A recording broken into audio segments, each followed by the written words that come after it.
Bismillahirrahmanirrahim. Assalamu alaikum wa rahmatullah, chers professeurs, chers amis, chers collègues.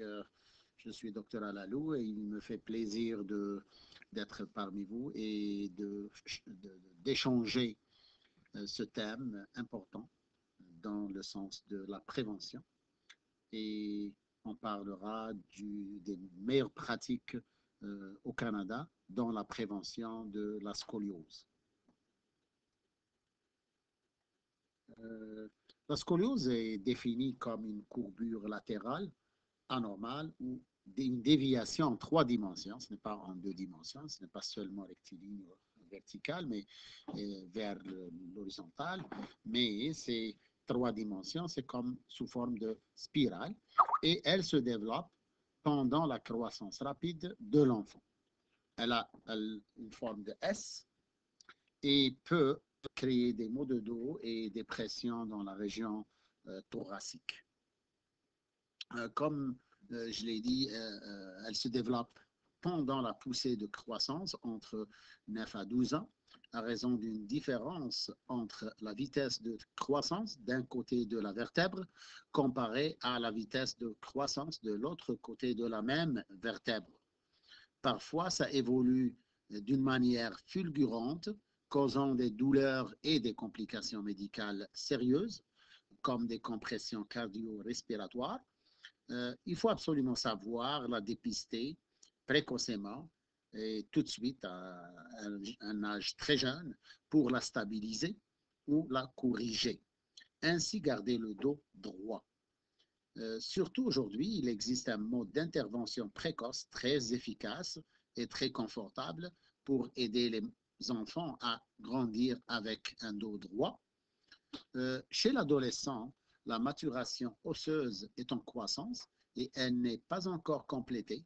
Alors, si nous avons la chance de dépister assez rapidement, de façon très précoce, les déviations en développement, j'invite chacun de vous, médecins, en visant la médecine scolaire et les cellules de proximité de première ligne qui jouent un rôle important dans la prévention de l'invalidité due à cette déviation préventable qu'on peut prévenir. J'invite aussi les chiropraticiens, les physiothérapeutes, les massothérapeutes, kinésiologues, de toute personne ou parent qui peut regarder le dos de l'enfant et suivre les étapes de l'examen de dépistage postural simplifié et facile chaque 3 mois, surtout à l'âge de 9 à 11 ans. Ainsi, si on attrape assez tôt ces personnes en train de développer cette scoliose, on peut redresser d'une manière permanente et pour toujours la complication qui pourrait être catastrophique. Un mot sur l'épidémiologie. Au Canada, la prévalence des personnes moins de 18 ans est d'environ 2 à 4% de la population. Dans 80% de ces cas, sont des types de scoliose idiopathique de l'adolescent. Et 30% d'adultes, elle touche aussi les adultes, 30% d'adultes peuvent développer la scoliose à 1 degré par année. Et le diagnostic et traitement avant l'adolescence, avant la crise de croissance, peut empêcher les complications à l'âge adulte. Elle est dispendieuse, 7 fois plus de cas chez les filles que les garçons, d'autant plus que les cas sérieux sont chez les filles et parce qu'il y a l'évolution rapide de la courbure. Un enfant de parents ayant une scoliose est 3 fois plus susceptible de la développer. Et s'il a des frères et des sœurs aussi, il aura 7 fois plus de chances à la développer. À savoir qu'au Canada, la scoliose est décelée tôt pour prévenir les risques que la courbure augmente avec le temps. Donc, on ne peut pas prévenir son apparition, mais on peut prévenir ses complications.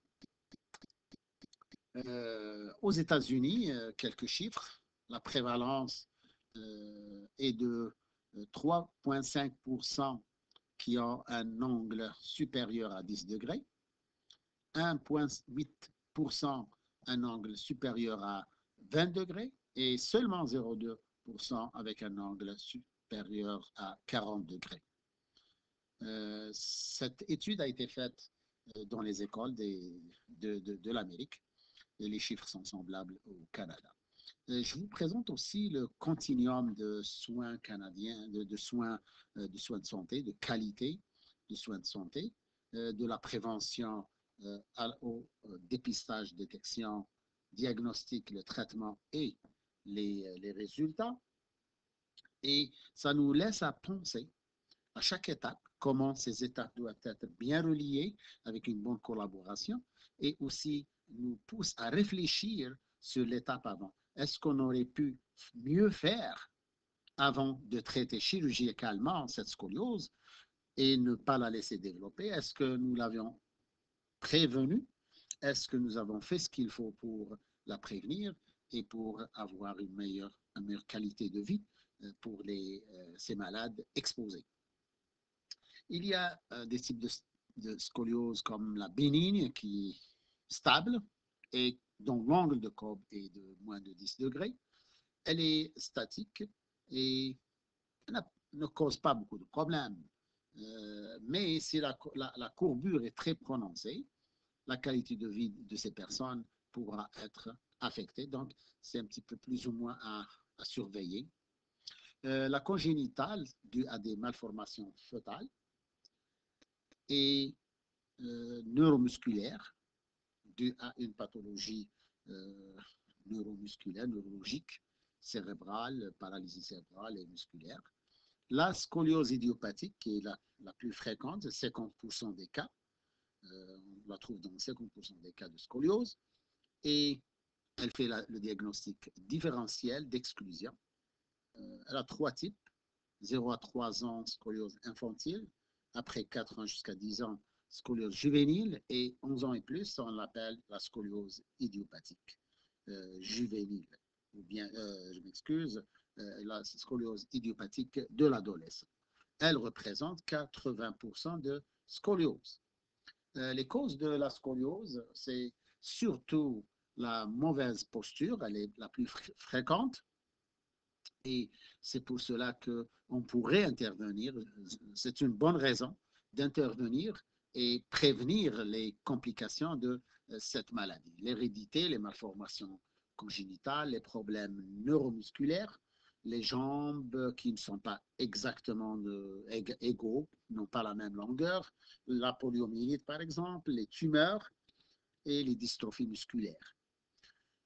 Les risques de complications, il est connu, il a été prouvé par les recherches que plus la courbure s'aggrave au-delà de 30 degrés, le patient commence à se plaindre de douleurs dorsales, chroniques et des difficultés respiratoires et aussi des difficultés à marcher ou faire certains mouvements. Le diagnostic, il est posé par le médecin après un examen physique et des radiographies de scanner, l'IRM, et la courbure de la colonne vertébrale est mesurée en degrés et s'appelle aussi ce qu'on appelle l'angle de courbe. Autour de moins que 10 degrés, c'est une scoliose qui est bénigne à surveiller. Autour de 20 degrés, elle est moyenne, et plus que 20 degrés, elle est sérieuse, qu'il faut vraiment suivre et traiter sur place pour éviter les complications.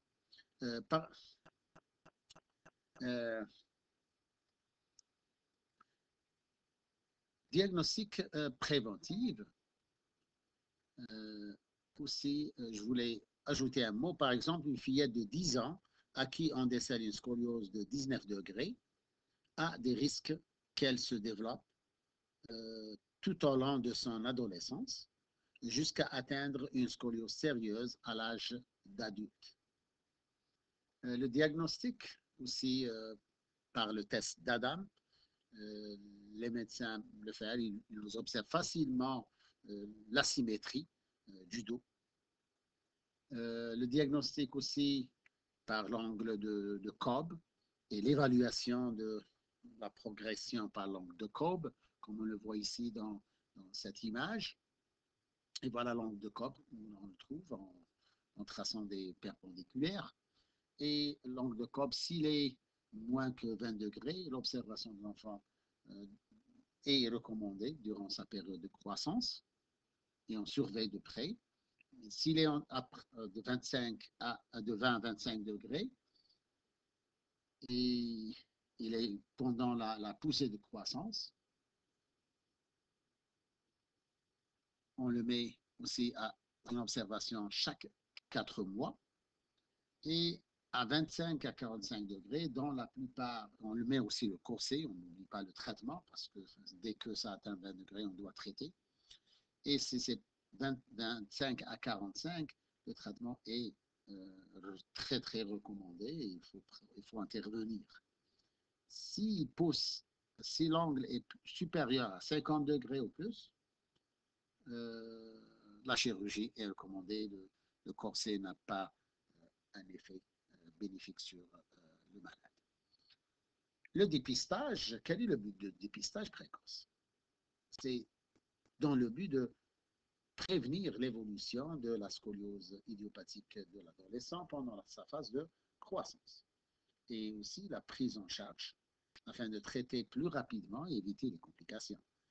C'est un examen de routine vers les 9 à 11 ans. Le rôle important de l'équipe de dépistage des médecins de médecine scolaire et les cellules de proximité, ainsi que le rôle des parents qui sont partenaires de santé à effectuer régulièrement l'examen de dépistage de l'enfant. Ils auront seulement, cet outil va les aider, cette image va les aider à dépister, à trouver les 6 signes de leur enfant. Et facilement, ça peut se faire en seulement quelques minutes et à refaire et surveiller cet enfant pour déceler, faire ses observations le plus tôt possible.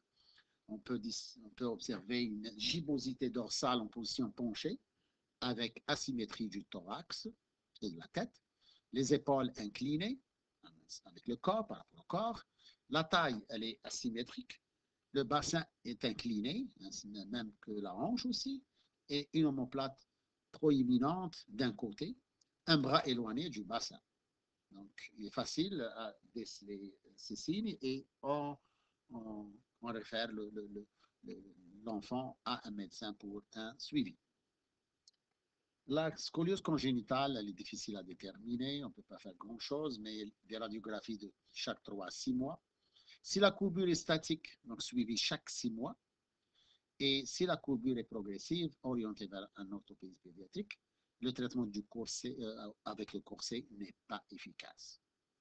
La prévention de la scoliose neuromusculaire, elle a un caractère progressif, même lorsque le squelette atteint sa maturité, et la chirurgie a beaucoup de risques.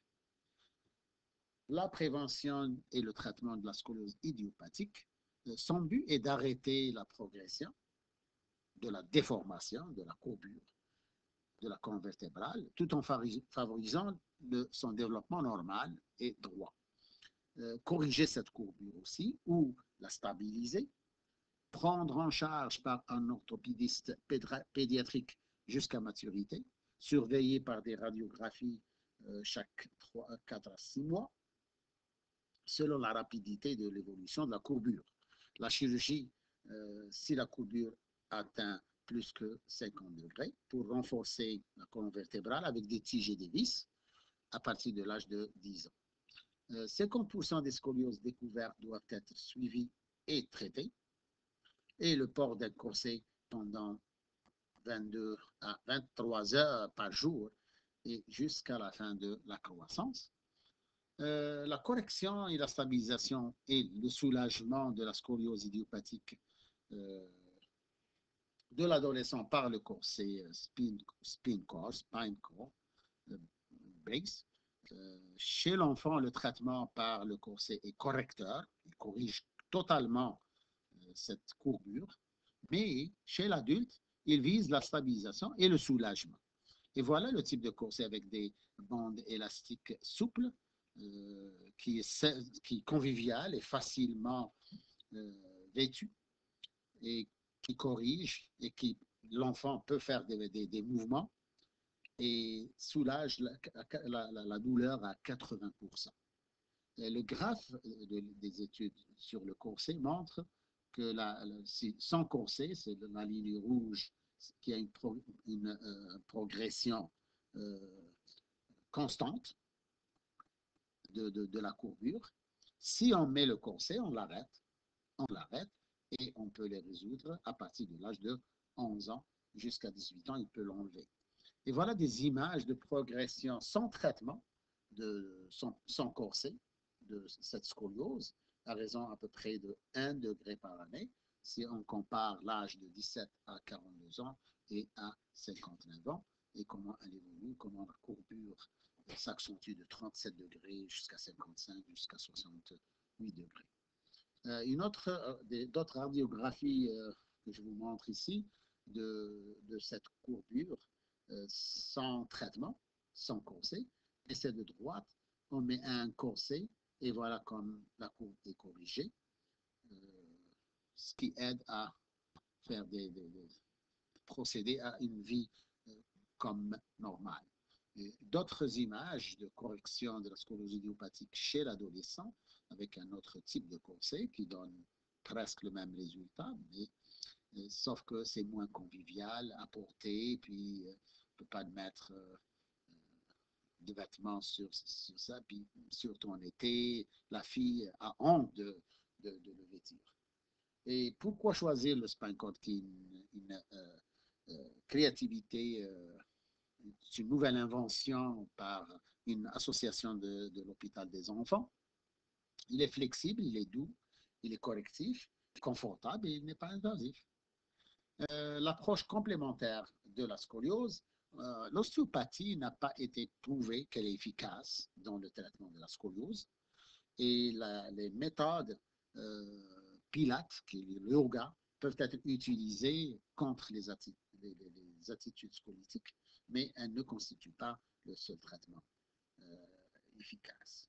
L'hygiène de vie est importante pour aider, donc on doit faire de l'éducation sanitaire aux enfants et les encourager à avoir une bonne posture et surtout à l'école.